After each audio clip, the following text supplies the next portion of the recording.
I could understand how you'd be curious. I mean, you walk in and you go, what is it? What is this place? Walking to a Church of Scientology is very much a new kind of experience. It's not like a church that I was used to walking into, you know. It's very modern looking, you know, very, very clean. You know, it was a very friendly atmosphere. People come in every day, all the time. Just walking in. Hey, what is this? What is this place? I'd like to know. One of the things that you definitely see is a lot of displays. We have panels, there's video displays that are just designed just to answer questions. It answers every question that they could possibly have about what is Scientology. They can just literally push the button, watch that 2-minute display, and know exactly what that concept is. You know, you can come, spend 10 minutes, spend 2 hours, grab a coffee. Just kind of come as you are, check it out, walk through. Scientologists have a church because it's a place where we can go to study, to have Sunday service. We do the same types of things. We have our Sunday services, we do marriages, we have naming ceremonies. We have all kinds of services that we do as a group.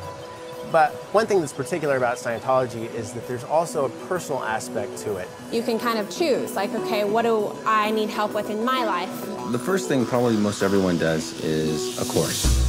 That's actually the theology of Scientology. That's where you're learning about the actual philosophy itself. And it is a religious philosophy, but it's also an applied religious philosophy, so you go apply it. Kind of like a spiritual college. They have tons of courses on everything. Pretty much any subject you can really think of. There are courses on how to communicate better, how to get along with others, How to handle negative people. how to raise children. It's not just a philosophy where you sit and think about it. It's taking the spiritual nature of man and it's combining it with something that's really practical. It has a way of being very, very simple and easy to come across to the reader and easy to apply, but also extremely powerful. You come in, you pick a chair you like, you sit down, you study there. It's really quite simple. You feel good when you're studying there. You don't need to be a Scientologist, and you can be any religion, really, to come check it out. The whole point is you're yourself.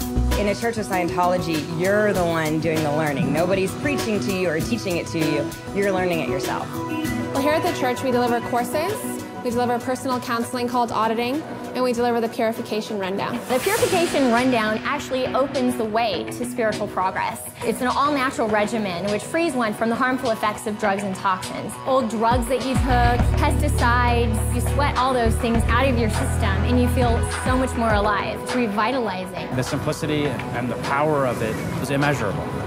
There's also something called auditing, which is Scientology counseling. And that is extremely unique. That is where you actually get rid of the unwanted emotions and unwanted habits, psychosomatic illnesses. There's no hypnosis involved in it, there's no analyzation. No one tells you what's wrong with you. It finds the root, it finds the cause of what's going on, and it handles that spiritually for you. You are given back yourself. You start to recognize really who you are. And that's really spiritual enlightenment. What they use in auditing is an instrument called an e-meter, which really helps a person to locate areas of pain and trauma that you may not be totally aware of. Anybody can walk into a Church of Scientology and just right off reception get a demonstration of the e-meter for themselves. I mean, literally the person can walk up and see for themselves how that actually works.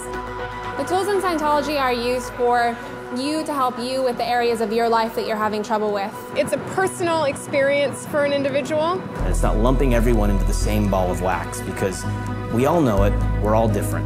Any person that walks into my course room is a totally new person with their own story, with their own life. And as you take that journey, you become more and more you. You become more and more an individual. After all, that's what we have to offer the world, is our own unique view.